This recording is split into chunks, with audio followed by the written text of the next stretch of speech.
తెల్లవారే వెలుగు రేఖలా పచ్చ పచ్చ పచ్చి మట్టి బొమ్మలా అల్లి బిల్లి వెన్న పాల నురగలా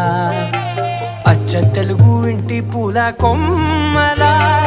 దేవదేవుడే పంపగా ఇలా దేవతే మా ఇంట అడుగే పెట్టెనంట బ్రహ్మ కళ్ళలో కాంతులే మా అమ్మలా మా కోసం మళ్ళీ లాలి పాడేనంట.